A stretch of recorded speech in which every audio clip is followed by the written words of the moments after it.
आज की कहानी मेरे इस नए YouTube चैनल पर मैं धनंजय जैन आप सभी का हार्दिक अभिवादन करता हूँ। दोस्तों, सम्राट विक्रमादित्य को कौन नहीं जानता है। इतिहास गवाही है सम्राट विक्रमादित्य जैसा सम्राट इस धरातल के ऊपर कोई नहीं हुआ, क्योंकि सम्राट विक्रमादित्य एक न्याय नीतिमत्ता से परिपूर्ण राज्य को संचालित करने वाले एकमेव भूपति थे। प्रजा के दुख को अपना दुख समझने वाले ऐसा सम्राट आज तक इस धरातल के ऊपर कोई अवतरित नहीं हुआ। सम्राट विक्रमादित्य के दरबार के अंदर कोई भी समस्या लेकर आता था तो सुनिश्चित मान लीजिए उसकी समस्या हल हुए बिना वो खाली नहीं लौटता था, उसे समस्या का समाधान मिल ही जाता था। सम्राट विक्रमादित्य की यशोगाथाएं दिगंत के अंदर व्याप्त थी और यही कारण है कि आज इतना समय हो गया सम्राट विक्रमादित्य के नाम से ही विक्रम संवत चला आ रहा है। महापुरुषों की जीवन गाथाएं अद्भुत होती है, उनमें से सम्राट विक्रमादित्य एक है। ऐसा राजा ना भूतो ना भविष्यति। राजा का एक नियम था, विक्रमादित्य जब भी प्रातःकाल उठते तो सबसे पहले अपने ही भवन के आगे पूर्व दिशा की ओर एक सुंदर शिवालय बना हुआ था, वहां पर जाकर वे पूजा अर्चना करते, भक्ति करते और जब अपने राज दरबार में आते तो लोगों की समस्या का निराकरण करने हेतु वे दत्तचित्त होकर सिंहासन पर बैठ जाते और एक एक की समस्या ध्यान पूर्वक सुनते। ऐसा नहीं कि कोई गरीब आ गया, किसी की समस्या तुच्छ है, उस ऐसा जानते ही नहीं थे। हर एक की समस्या को गंभीरता से लेते थे। जब शिव मंदिर से लेकर अपने राज दरबार की तरफ बढ़ते थे तो उनका अंगरक्षक वगैरह जोर से पुकार लगाते और कहते कि सावधान, सम्राट विक्रमादित्य पधार रहे हैं। लोग रास्ता दे देते। रास्ते में कई तरह के लोग मिलते, वे भी अपनी समस्या जो कि राज दरबार में कई बार जा नहीं सकते थे तो रास्ते में ही पूछ लेते। रास्ते में ही लोग आकर उनको उपहार देने लग जाते। काफी समय ऐसा ही व्यतीत हो जाता था। राज दरबार में पहुंचते पहुंचते कई बार 1 घंटा उन्हें विलंब हो जाता था। एक दिन एक वस्त्रों को बुनने वाला वस्त्र बुनकर आया और उन्हें सुंदर वस्त्र राजा को पारितोषिक रूप में सम्मानित करने के लिए देने लगा। राजा ने उन वस्त्रों को देखा तो वाह, चंदन सी भीनी खुशबू आ रही थी। उन्होंने कहा, तुम तो जबरदस्त हो, ऐसी कला अपने साथ मत लेकर जाना, किसी ना किसी को सिखा के जाना। तुम्हारी बुनी हुई चीजें इतनी सुवासित करती है तो ऐसी कला तो लोगों को बांट कर जाना, जो इसके पात्रता रखते हैं, जो योग्य है, उन्हें कला सिखा के जाना। बुनकर ने कहा कि यथाज्ञा, जैसी आपकी आज्ञा सम्राट, वैसा ही होगा। एक स्त्री आती है और अपनी करुण कथा, करुण व्यथा सम्राट विक्रमादित्य को सुनाती है और कहती कि महाराज, मेरी व्यथा सिर्फ मेरी नहीं है, हमारे पूरे विंध्याचल पर्वत की है। विंध्याचल पर्वत के ऊपर इस समय बारिश नहीं हुई है और वहां की जनता, आपकी प्रजा त्राहिमाम त्राहिमाम कर रही है।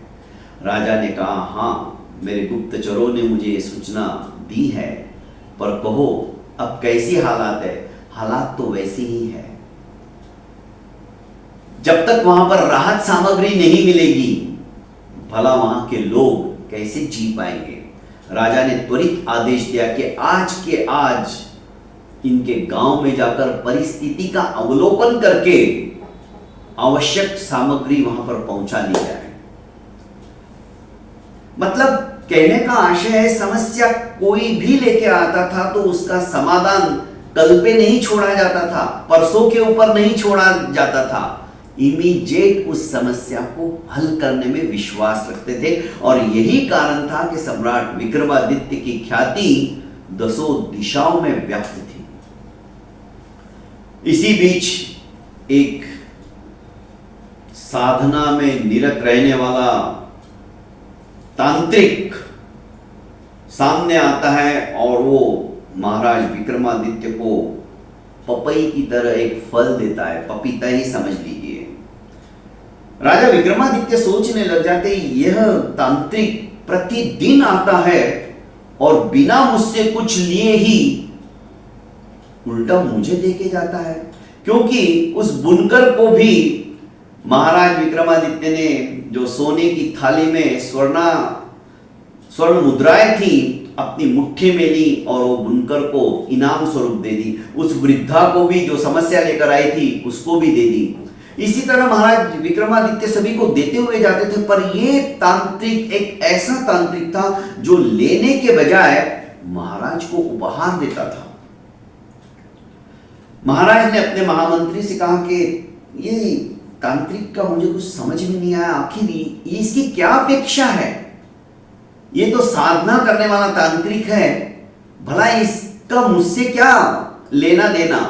ये तो शमशानों में, जंगलों में अपनी साधना से सिद्धियां प्राप्त करने वालों में से है। अचानक पता नहीं उनको क्या जचिया और उन्होंने अपना छोटा सा खड्ग निकाला और उस पपई के 2 टुकड़े कर दिए। 2 टुकड़े होते ही उसमें एक अनमोल रत्न महाराज विक्रमादित्य ने चमचमाता हुआ देखा। तत्काल उन्होंने आदेश दिया, आज तक इन्होंने जितने भी फल दिए हैं वे सारे फल मंगाए जाए जो कि भंडार गृह में रख दिए जाते थे। सभी को तोड़ा गया तो सभी में अनमोल अलग अलग रत्न निकलने लगे। महाराज विक्रमादित्य सोचने लगे, ये तांत्रिक आखिर इतने बहुमूल्य रत्न मुझे क्यों दे रहा है? इसके पीछे क्या कारण है? दूसरे दिन जब तांत्रिक फिर से आया और महाराज को उसने फल दिया तो महाराज ने कहा कि रुको, मैं अपनी प्रजा से इतने बहुमूल्य उपहार नहीं ले सकता। आज तक के तुम्हारे एक सोने की ही थाली में उन्होंने जितने भी फल दिए थे उनमें से जो रत्न निकले थे वो थाली में इकट्ठा करके लेके आ गया था सेवक, और वापस देते हुए कहा कि मुझे इतने बहुमूल्य उपहार नहीं चाहिए। आखिर तुम्हारी क्या अपेक्षा है? तुम ये सब मुझे क्यों दे रहे हो? तो महाराज सुनिए, मैं एक तांत्रिक हूं और मेरी एक ही अभिलाषा है और वो सिर्फ सम्राट विक्रमादित्य ही पूरी कर सकते हैं। मैं एक साधना कर रहा हूं और उस साधना की सिद्धि बिना आपके पूर्ण नहीं हो सकती। महाराज ने कहा, मेरे बिना पूर्ण नहीं हो सकती? मैं समझा नहीं कि हाँ महाराज, इसीलिए मेरे पास, यदि मैं इस तरह से आकर आपको कहता कि चलो आप मेरी सहायता करो तो शायद आप नहीं करते, पर मेरे लिए एक यही रास्ता था कि मैं अनमोल उपहार आपको लाके दूं। तो क्या तुम तांत्रिक के साथ में जादूगर भी हो? यह अनमोल रत्न कहां से लाते हो? महाराज ये इतिहास मत पूछिए, हम जैसे सिद्ध तांत्रिकों के लिए कुछ भी असंभव नहीं है, पर जो सिद्धि मैं करने जा रहा हूं वो आपके बिना असंभव है। राजा ने कहा, यदि तुम्हें सिद्धि प्राप्त करनी है, उसमें मैं निमित्त बन रहा हूं, तो मुझे तो इस बात की खुशी होगी। मैंने तुम्हें वचन दिया, बोलो क्या चाहते हो, मेरी क्या सहायता चाहिए? महाराज आपने वचन दिया है, आप अपने इस वचनों से मुकरना मत। महामंत्री ने कहा कि महाराज आप पहले इसकी बात तो सुन लेते, आपने फटाक से वचन दे दिया। सम्राट ने कहा कि मंत्रीश्वर, मैं अपनी जबान का पक्का हूं, मैंने जो बोल दिया सो बोल दिया। हाँ तांत्रिक जी बताइए मुझे क्या करना होगा।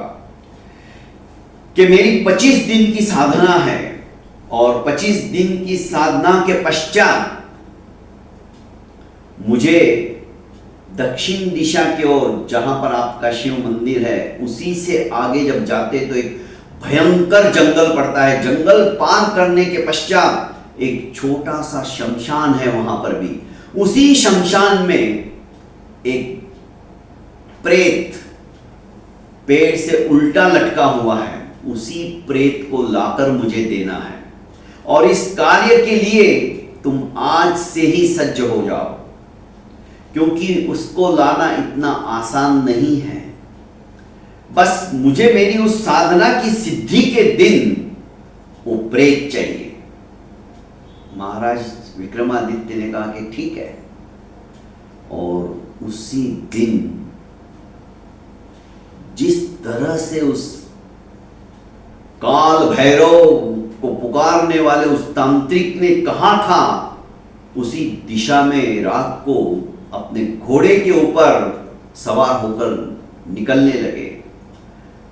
तो मंत्री वगैरह ने कहा कि महाराज आप एकाकी इतनी रात को मत जाइए, वो तांत्रिक तो मुझे कुछ अलग ही लगता है। महाराज विक्रमादित्य ने कहा कि नहीं, मैं एकाकी ही जाऊंगा और मैंने उसे वचन दिया है। महाराज विक्रमादित्य निडर थे, किसी से डरने वालों में से नहीं थे। भय नाम की चीज उनके मन मस्तिष्क में कभी आई ही नहीं। शूरवीर होने के साथ में कार्य की सिद्धि में विश्वास रखने वालों में से थे। निकल पड़े। जिस स्थान पर उन्होंने कहा था उसी स्थान पर पहुंच गए। भयंकर जंगल, चारों तरफ बिच्छू, हिंसक जानवर, जहरीले नाग फुंकार रहे हो।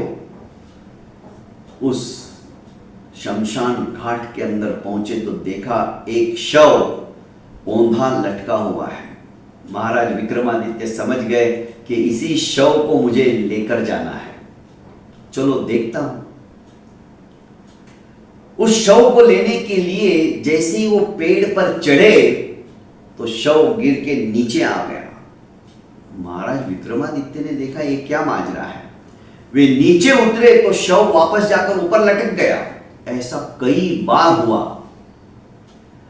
अब महाराज विक्रमादित्य सोचने लगे ऐसे तो मुश्किल हो जाएगा।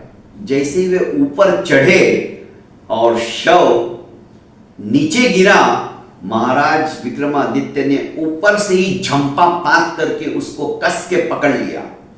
शव कसमसाया, पर महाराज विक्रमादित्य की पकड़ से वो छूट नहीं पाया। महाराज विक्रमादित्य ने उसको पकड़ा और औंधा अपने कंधे के ऊपर लटका दिया, डाल दिया, मजबूती से पकड़ के रखा। अब महाराज विक्रमादित्य ने कहा कि तुम चाहे कितने भी चालाक हो, मेरे बंधन से अब तुम मुक्त नहीं हो सकते। वेताल अट्टहास करने लगा और कोई नहीं, वो वेताल था। बहुत जोरों से अट्टहास करने लगा वो शव रूपी वेताल। उसने कहा कि ठीक है, पर मैं जानता हूं तुम उसी पाखंडी धूर्त उस तांत्रिक के कहने में आ गए हो और मुझे तुम वहीं पर ले जाने चाहते हो, पर तुम नहीं जानते उसका इतिहास, वो कौन है वो भी मैं समय पर बताऊंगा, पर तुम मुझे इतनी आसानी से वहां पर नहीं ले जा सकते। उसने भरसक प्रयास कर लिया है मुझे वश में करने का, पर मैं किसी के वश में होने वाला नहीं हूं। तुम मुझे ले जाने चाहते हो, ले जाओ। तुम मुझे अपने बंधनों से नहीं छोड़ना चाहते हो, मत छोड़ो, पर एक शर्त है। जब रास्ता तुम तय करोगे, मुझे तुम लेकर जा रहे हो, तो तुम कुछ भी नहीं बोलोगे, बिल्कुल मौन व्रत अपनाओगे। और रास्ता आसानी से तय नहीं होने वाला है, इसलिए मैं तुम्हें एक कहानी सुनाऊंगा। वो कहानी सुनने के बाद मैं एक प्रश्न पूछूंगा और वो प्रश्न तुम्हें आता है, उसका जवाब तो भी तुम नहीं बोले तो तुम्हारे सर के मैं 100 टुकड़े कर दूंगा। और यदि तुम बोले तो मैं यहां से उड़कर वापस उसी पेड़ पर जाकर लटक जाऊंगा। अजीबो गरीब उसकी शर्त सुनकर विक्रमादित्य सोचने लगे क्या माजरा है, पर वे चुप रहे। तो वेताल कहानी सुनाने लगा कि सुनो विक्रम, पाटलिपुत्र के अंदर जो नगरी है पाटलिपुत्र नाम की, वहां पर दो मित्र रहते थे, एक सूर्यभान और दूसरा चंद्रसेन। दोनों मित्र व्यापार की दृष्टि से अपना नगर छोड़कर प्रदेश में चले गए और अपनी बुद्धिमत्ता से उन्होंने जबरदस्त व्यापार किया। ऐसा व्यापार किया कि 1 साल के अंदर ही उनकी 7 पीढ़ियां बैठे बैठे खाए तो भी खुटेगा नहीं, इस तरह का व्यापार किया। जब वापस अपने पाटलिपुत्र ग्राम की तरफ, नगर की तरफ आने लगे, साथ में बहुत सारे उनके अंगरक्षक थे, जो कुछ कमाया हुआ सामग्री थी वो थी, और वे एक तरह से पूरा लवाजमा ही बोल दूं उसको तो भी चलेगा, वे धर पूछा धर मजला, पुराने जमाने की भाषा बोलूं तो एक गांव से दूसरे गांव, दूसरे गांव से तीसरे गांव, पूरे कारवे के साथ, पूरे लाव लश्कर के साथ, सैकड़ों लोग उनके साथ चले जा रहे थे। मजदूर थे जिन्होंने बड़ी बड़ी पेटियां उठा के रखी थी, सामान था, व्यापार का किराना था, आदि आदि। एक सुंदर सा मंदिर उन्होंने देखा, और ये मंदिर जागरूक मंदिर था, देवी का मंदिर था। दोनों का मन हुआ, सूर्यभान ने चंद्रसेन से कहा कि चलो दर्शन करते हैं, इतना दिव्य और भव्य मंदिर यहां पर है, दर्शन तो होने ही चाहिए। दर्शन करने गए तो देवी की प्रतिमा साक्षात बोलने वाली प्रतिमा थी। आंखें तृप्त हो गई। दोनों मित्र ने चढ़ावा चढ़ाया और जैसे ही बाहर निकलने लगे तो एक सुंदर कन्या उसी मंदिर के अंदर दर्शनार्थ आ रही थी अपनी 3 सहेलियों के साथ में। जब सूर्यभान ने देखा तो देखता ही रह गया, निर्निमेष दृष्टि से उसी कन्या को देखता रहा, पलकें भी झपक नहीं रही थी। चंद्रसेन ने उसकी तंद्रा तोड़ी कि मित्र क्या हो रहा है। सूर्यभान ने कहा कि मैं तो अपना भान ही भूल गया हूं, ऐसी सुंदर कन्या के साथ यदि विवाह नहीं हुआ तो जन्म निरर्थक है। मित्र, मैं मन ही मन इसे अपना दिल दे बैठा हूं, तुम आगे की बात तुम करो, ये कौन है, किसकी लड़की है, और इसके साथ में मेरा रिश्ता करो। चंद्रसेन ने कहा कि इसमें कौन सी बड़ी बात है, चुटकियों का काम है, तुम्हारे पास धन है, संपत्ति है, तुम्हारा रूप है, सौंदर्य है, तुम बुद्धिमान हो, तुम शौर्यवान हो, पुरुषार्थवान हो, क्या कमी है तुम में? और स्त्री को यही सब कुछ तो चाहिए। जरूर मैं इसका पता करता हूं कि मित्र विलंब ना करो, अब उसके बिना एक पल भी रहना मेरे लिए असंभव सा हो रहा है। चंद्रसेन ने तलाश करना शुरू किया, पूछताछ की तो पता चला कि इसी मंदिर के जो पुजारी है उन्हीं की एक कन्या है। पहुंच गया वहां पर रिश्ता लेकर। अब हर एक पिता का एक मनोरथ होता है कि मेरी बेटी जवान होने के बाद में ऐसे घर के अंदर जाए जिसका ख्याल रखने वाला एक बाप से भी अच्छा हो, बेटी को किसी भी प्रकार की कोई तकलीफ ना आने पाए, उसके पास सब कुछ हो, रूप हो, सौंदर्य हो, पैसा हो, सुख सामग्री से संपन्न हो, किसी प्रकार का अभाव अभियोग ना हो, और ये सब कुछ एक ही वर्ग के अंदर मिल रहा है, और वो भी घर बैठे रिश्ता लेके आया है तो सोने में सुहागा ही है। चंद्रसेन ने रिश्ता तय कर लिया तो चट मंगनी पट ब्याह, उसी दिन उनका विवाह भी संपन्न हो गया। पुजारी ने कहा कि मेरा अहोभाग्य है कि मेरी बेटी मैं तुम्हें सुपुर्द कर रहा हूं, पर कुछ दिन तो रुक जाइए। सूर्यभान ने कहा कि नहीं, पूर्णमासी के दिन मेरे घर में भी बहुत बड़ा पूजा का आयोजन होता है, तो मैंने मेरी माँ से वचन दिया है कि मैं पूर्णिमा के पहले पहले ही घर पर आ जाऊंगा, तो मेरा जाना बहुत जरूरी है। अपनी नवविवाहिता पत्नी को लेकर वो डोली में थी और ये लोग चल पड़े। रास्ते में भयंकर जंगल आया और उस जंगल में जंगली डाकुओं ने इनके ऊपर, इनके कारवे के ऊपर आक्रमण कर दिया। घमासान युद्ध जैसा हुआ और इस युद्ध के अंदर दुख की बात, सूर्यभान और चंद्रसेन इन दोनों के भी सर धड़ से अलग कर दिए गए। दोनों धराशायी हो गए। डोली में से ये नवविवाहिता जो थी, इसके भी गहने आभूषण सब कुछ लूट लिया गया। बाकी के जो इनके साथ में सहकर्मी थे, ये भाग खड़े हुए जान बचाकर। अकेली डोली में ये रही, सब धीरे धीरे भाग गए थे। डाकू ने इसे मारा नहीं। जब ये बाहर आई, देखा तो नरसंहार हो चुका था।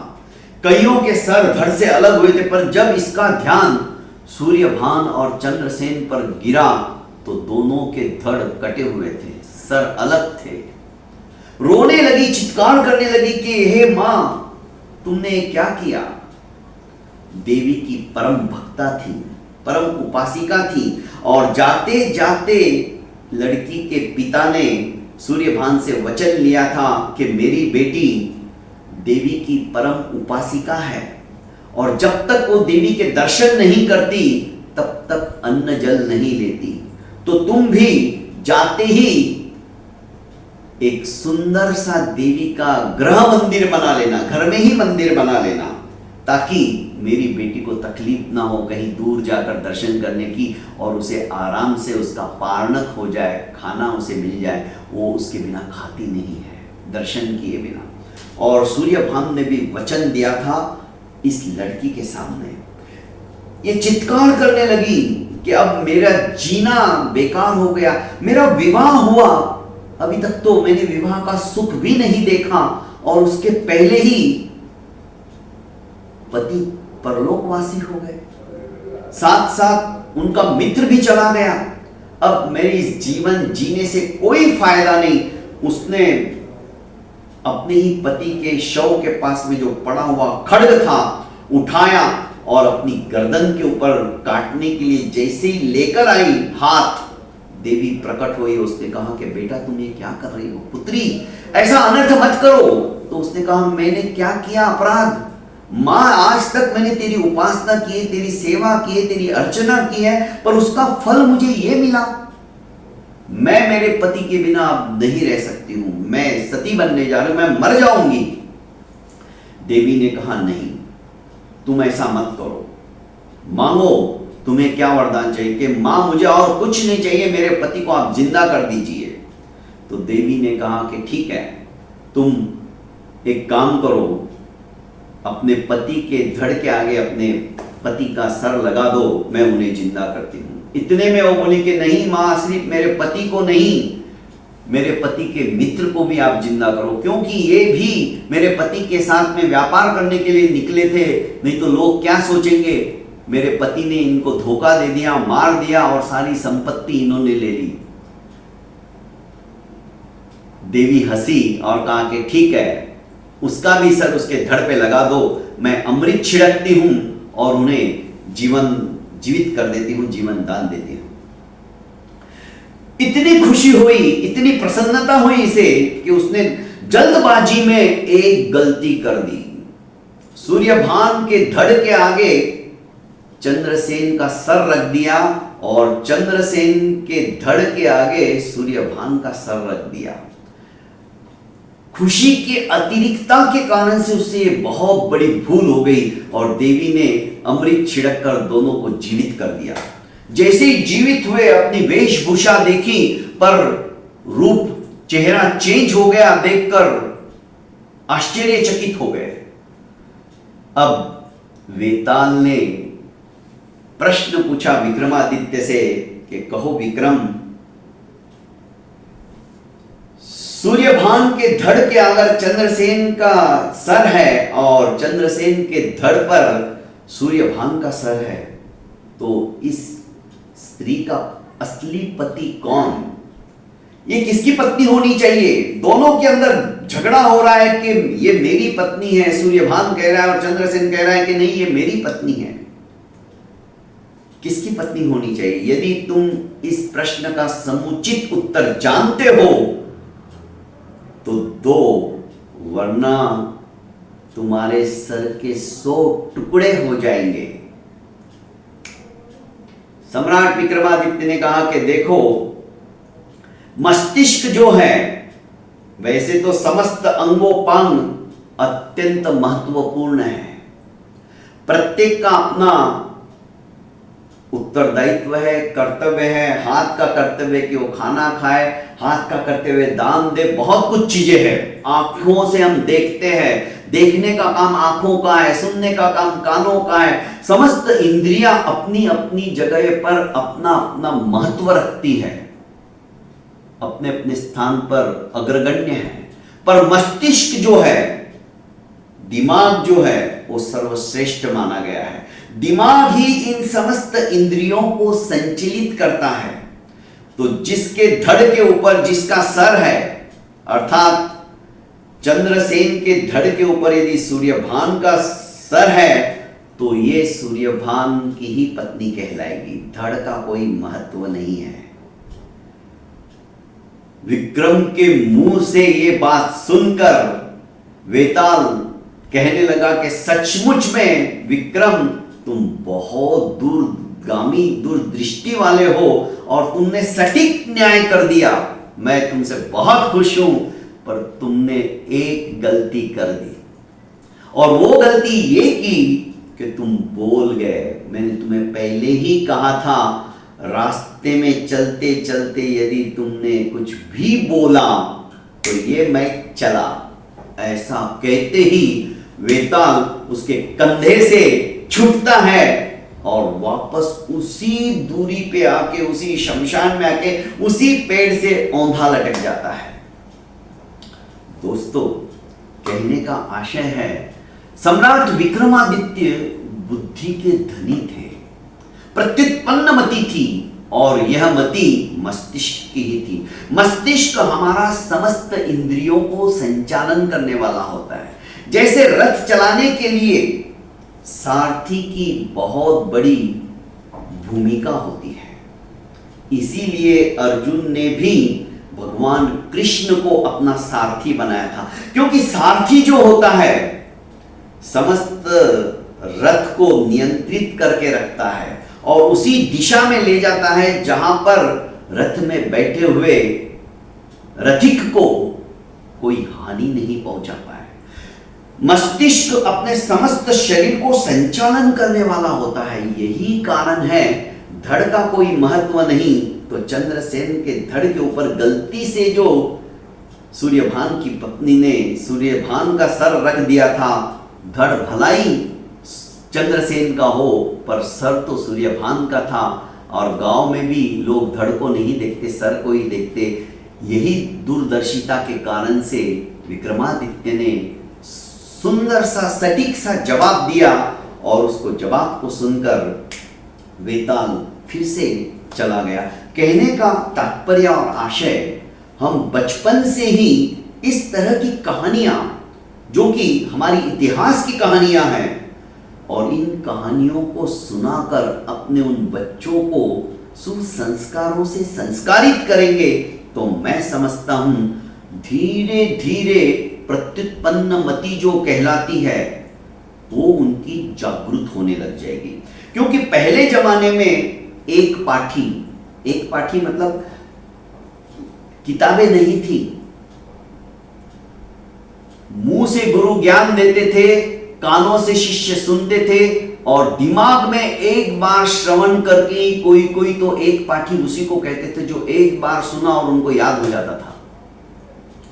दो पाठी, 2 बार गुरु उनको समझाते थे, दूसरी बार में वो ग्रहण कर लेते। इस तरह से 7 पाठी तक हुआ करते थे। जो मंद बुद्धि कहते थे ना, 7 लास्ट 7वीं बार बोला तो उसके दिमाग में तो आ ही जाता था। पर ये विद्याएं धीरे धीरे हमारे यहाँ से लुप्त प्राय होती चली जा रही है। ये मंत्र तंत्र विद्याएं सब समाप्त होती जा रही है। तो ये कहानियां ही एक ऐसी कहानियां हैं जो हम हमारे बच्चों को सुसंस्कारों के संस्कार देना चाहते हैं, तो ऐसी कहानियों के बीजों का बीजारोपण हमें करना ही होगा। बहुत बहुत धन्यवाद दोस्तों। आज की कहानी इस YouTube चैनल को मैं चाहता हूं कि आप ज़्यादा से ज़्यादा लाइक कीजिए, सब्सक्राइब कीजिए और अपनों को फॉरवर्ड कीजिए। देखो ना, योगानुयोग वेताल 25 वेताल की ये 25 कहानियां हैं और आज अपनी कहानी का 25वां दिन है। प्रति गुरुवार को शाम ठीक रात को 9 बजे ये कहानी मैं आपको अपलोड करता हूं। आज 9 बजे आप इस कहानी को देखने वाले और ये 25वीं कहानी है और वेताल की भी 25 ही है। समय मिला तो जरूर एक एक कहानी वेताल की भी मैं आपके सामने रखने का प्रयास करूंगा। इंतजार कीजिए अगले गुरुवार का।